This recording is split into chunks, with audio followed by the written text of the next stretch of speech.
Segundo pesquisas feitas em 2022, esse é o 14º ano consecutivo em que o Brasil é eleito como o país que mais mata pessoas trans no mundo.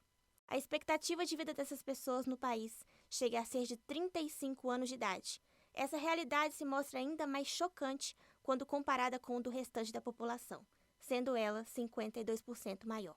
Outro fator que prova essa circunstância absurda é que 90% da população trans no país tem a prostituição como principal e única fonte de renda. O estigma e a falta de informação faz com que o acesso dessas pessoas ao mercado de trabalho, a exposições culturais e espaços sociais seja ainda mais escasso, marginalizando e fomentando o fetichismo em cima dessa comunidade. Esse grupo social precisou se unir, se reinventar e se tornar politicamente resistente para conquistar e pertencer a pequenos espaços coletivos. Pessoas como Erika Hilton são exemplos disso. Existe uma necessidade de existir, de preencher e fazer parte da sociedade, não somente como coadjuvante, mas como protagonista de suas próprias narrativas. Porque o maior ponto para mim nesse lugar é poder ver uma gente que só se via retratada na tragédia, na desgraça, que não podia sonhar com amor próprio, com empoderamento, com possibilidades, sonhando que sim, uma travesti negra vindo dos lugares da onde eu vim pode ocupar o cargo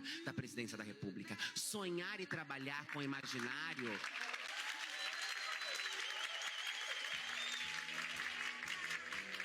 Obrigada. Sonhar e trabalhar com o imaginário da minha comunidade. Fazer com que nós, negros e negras, LGBT, mulheres, dissidências de um modo geral, tenham o direito de sonhar. Sonhar com um Brasil melhor, sonhar com uma política mais humana, sonhar com uma política que nos inclua. Para mim, são as âncoras de coragem. O desenvolvimento dessa comunidade permitiu como prova que a esperança passasse a ser uma realidade, que pertencer aos espaços fosse só mais uma etapa para a normalização e a quebra desse estigma.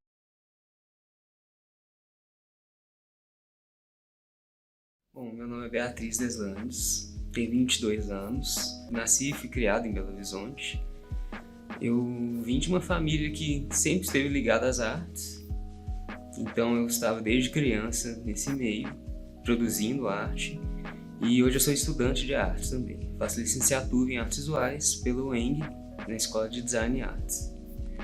Bom, eu comecei a me questionar enquanto uma pessoa trans, enquanto eu estava com meus 14 e 15 anos. E foi um momento que eu não tinha muito contato com outras pessoas trans, eu não conhecia muito a respeito.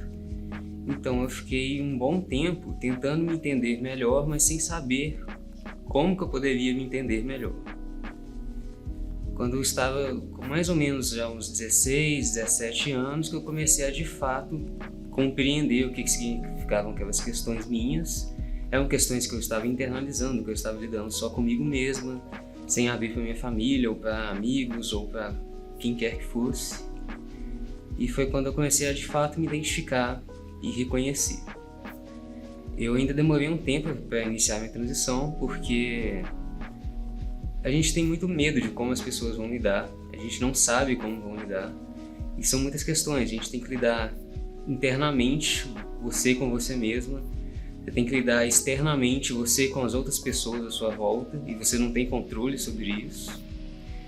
Então eu tentei por um tempo simplesmente adiar isso de alguma forma.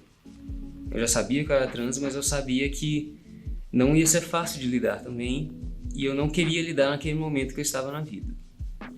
Eu dei início à minha transição alguns anos depois, foi durante a pandemia, que foi um momento que eu tive que ficar em casa, e ficando em casa, comigo mesma, foi muito diferente de ficar, porque eu era estudante de ensino médio nessa época, então eu tinha muita coisa na minha cabeça, de Enem, de faculdade, de o que eu vou fazer, de estudar.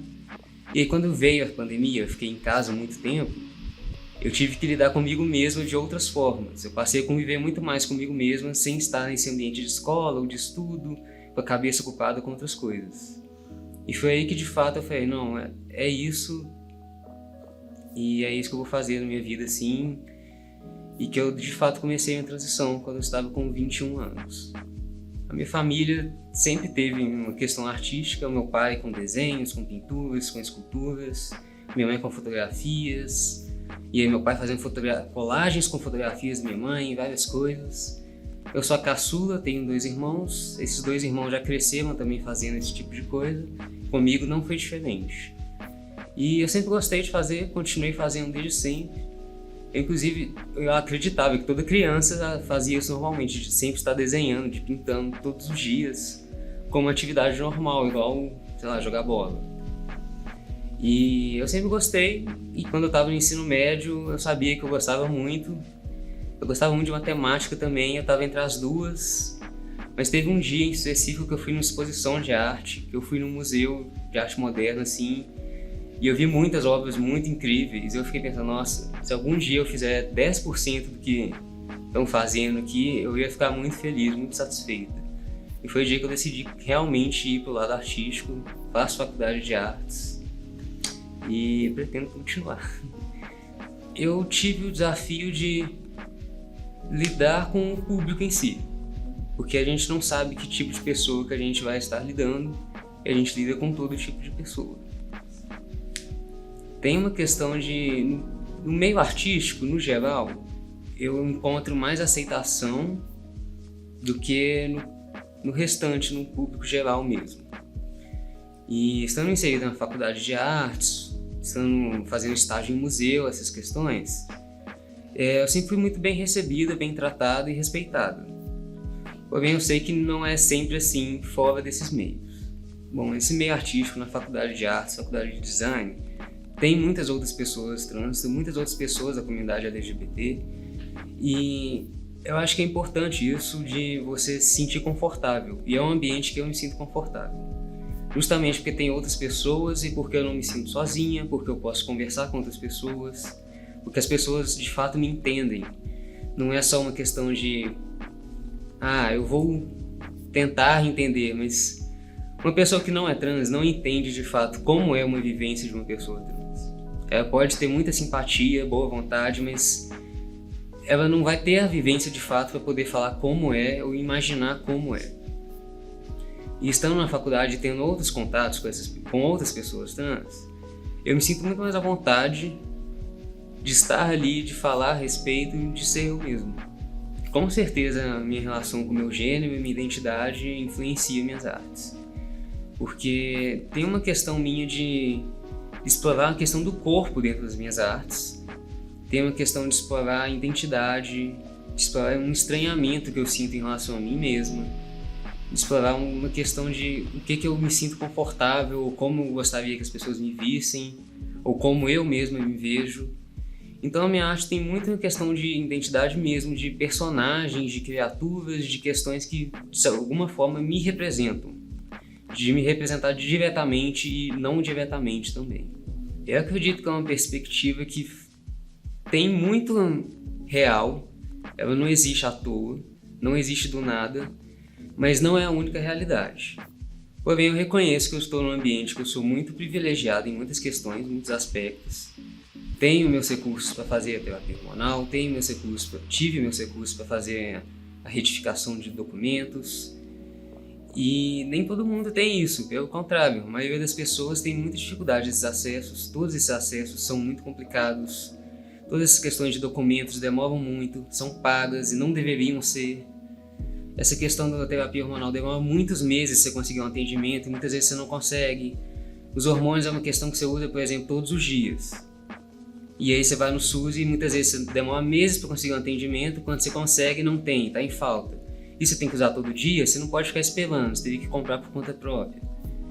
Então tem muita questão assim, e questão de emprego, tipo assim, a maior parte das pessoas não tem apoio da família, muitas pessoas demoram a transicionar por conta disso, porque sabem que se assumirem vão ser expulsas de casa, vão ser agredidas, sabem que não tem essa facilidade de encontrar um emprego. As pessoas falam, não, mas não estamos procurando uma pessoa como você, não estamos querendo seu perfil, vão falar esse tipo de coisa e vão te acusar. Então assim, é muito difícil ser uma pessoa trans aqui no Brasil. E as pessoas não te tratam normalmente. Mesmo que as pessoas queiram e tenham boa vontade, muitas vezes elas não te tratam que nem outras pessoas que elas já conhecem, outras pessoas cis. E é uma questão que assim, isso você leva para sua vida, porque você começa todas as interações na sua vida, você começa a pensar antes a respeito, você começa a imaginar antes, porque você não sabe como que vão te tratar. Você fica imaginando se você quer interagir com essa pessoa ou não. E vira uma questão muito simples, em situações muito simples, viram questões muito complexas, porque às vezes, tipo assim, que às vezes uma pessoa te pergunta uma coisa na rua e eu sei que se eu responder a pessoa vai começar a me tratar diferente porque ela escutou minha voz e acha no direito de me tratar mal, ou de me xingar, ou de me assediar. Então, assim, quando você é trans, você vive num mundo muito isolado, muitas vezes. E eu acredito que a maioria das pessoas trans está num mundo muito complicado. Mesmo que elas tenham recursos, elas têm que lidar com muitas questões. Eu acredito que sim, porque é uma questão de, por muito tempo, não teve representação de pessoas trans em mídias, no geral. E quando começou a ter, muitas vezes era em tom de deboche, era em tom de preconceito mesmo, de transfobia, de piada, de ser trans é uma aberração, é uma questão de rir a respeito, é uma questão de tá tudo bem ser violento contra pessoas trans. Então falta uma questão de representação, e hoje em dia está começando a ter mais, mas é uma questão de uma representação que seja digna de verdade. E ainda assim é uma questão que está começando aos poucos, mas ainda falta muito. Exemplo, tem muitos personagens trans no cinema, nas TVs, nas séries que são feitos por pessoas cis. Por que não dar uma possibilidade de uma atriz trans, de um ator trans fazer esse próprio papel? Eu acredito que sim, as pessoas têm no geral recebido melhor essa ideia, apesar que tem uma grande parcela que ainda não recebe. Eu acredito que no geral ainda as coisas estão sim melhorando e as pessoas hoje em dia ao menos entendem o básico ou buscam entender um pouco mais do básico, estão mais abertas a entender melhor o que envolve ser trans, o que envolve uma transição.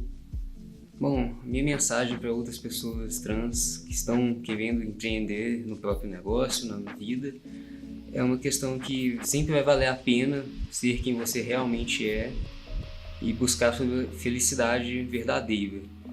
Então, eu acredito que é um ótimo caminho para sair da vida que você está tendo e alcançar a vida que você realmente queira ter. Bom, esse aqui é um trabalho meu de serigrafia. É um autorretrato, não tem um título, mas é um autorretrato.